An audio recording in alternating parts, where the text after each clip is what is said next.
¿Hay evidencia bíblica para la teología de la última generación? Primero hay que destacar que hay 4 argumentos principales en contra de la teología de la última generación. El primero dice que la teología de la última generación no tiene apoyo bíblico para sus ideas, en cambio se basa solo en los escritos de Ellen White. El segundo argumento en contra de la teología de la última generación es que enseña una forma de legalismo. Argumenta que la teología de la última generación se enfoca en el comportamiento y enseña que los creyentes vivirán vidas sin pecado, sin un Salvador, poco antes de la segunda venida. Y esto hace que el sacrificio de Jesús carezca de sentido.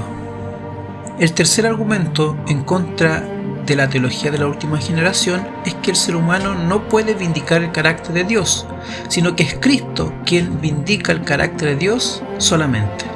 Se argumenta que la vindicación del carácter de Dios no puede depender de meros humanos, porque eso hace que Dios dependa de nosotros.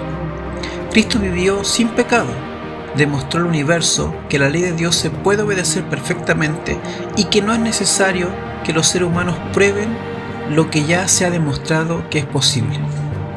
Y el cuarto argumento contra la teología de la última generación es que la impecabilidad no es posible en esta vida antes de la segunda venida de Cristo.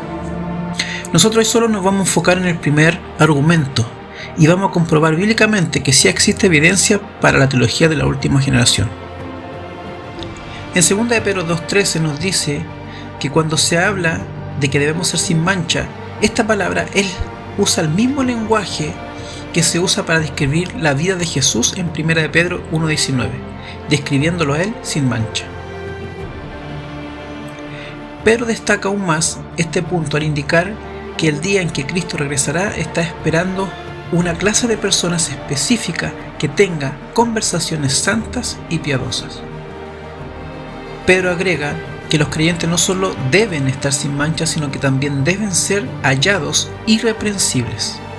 La palabra encontrado implica que el desarrollo del carácter ya ha terminado, ya ha tenido lugar antes de la segunda venida, y no durante o después de la segunda venida. Pablo nos exhorta a quitar toda contaminación de la carne y del espíritu, perfeccionando la santidad. ¿Y para qué? En otro de sus libros explica para qué. En Colosenses 1:27 al 28 dice que Dios quiso dar a conocer a todo hombre en Cristo para presentarnos perfectos. Ahora, esto no significa que otras generaciones de creyentes no hayan sido llamados a tener una experiencia tal, pero la última generación será la primera en experimentarla. Es más, ¿han notado que todas las promesas que encontramos en Apocalipsis a las 7 iglesias se dan a los creyentes que han vencido? ¿Y qué han vencido? Bueno, sigamos viendo. Pablo también comenta que el propósito de los dones espirituales es para la perfección de los santos y alcanzar la medida de la estatura de la plenitud de Cristo. Efesios 4, 12 y 13. Pablo también deja en claro que es Dios quien hará el trabajo de hacer que su pueblo sea irreprensible en santidad, para estar listo para la venida de nuestro Señor Jesucristo. 1 Tesalonicenses 3:13. A diferencia de los opositores de la TUC, que creen que esta es una obra parte de Dios, Pablo argumenta que es Dios quien asume esta responsabilidad de santificarnos por completo, para que sus seguidores puedan ser preservados irreprensibles hasta la venida de nuestro Señor Jesucristo. 1 Tesalonicenses 5:23. Dios es quien toma la responsabilidad por el desarrollo del carácter de la humanidad, o de esta última generación.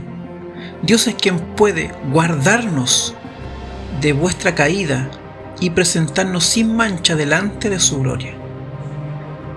Judas 24. En resumen, hay abundante evidencia bíblica de que la última generación de creyentes que estén vivos cuando Cristo regrese alcanzará una condición de desarrollo de carácter que se compara con la maduración de una cosecha. La maduración del carácter del creyente para la cosecha es un proceso que tiene un comienzo, una continuación y también un final. De todos los pasajes que tratan este tema, es posible sacar con confianza la siguiente conclusión. Autores del Nuevo Testamento como Pedro, Santiago, Juan, Judas y Pablo enseñan que aquellos creyentes que estén vivos cuando Cristo regrese serán como Cristo de una manera que no lo había sido otro grupo de creyentes en generaciones anteriores. Los autores bíblicos describen el carácter de aquellos creyentes que están vivos cuando Cristo regrese como sin mancha, santificado totalmente, irreprensible, sin mancha, perfecto en cuanto a la conciencia, perfeccionando la santidad. Y Cristo dice que vencerán como Él ha vencido.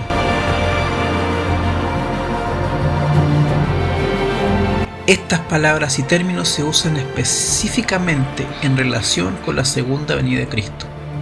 Por lo tanto, en conclusión, hay suficiente evidencia.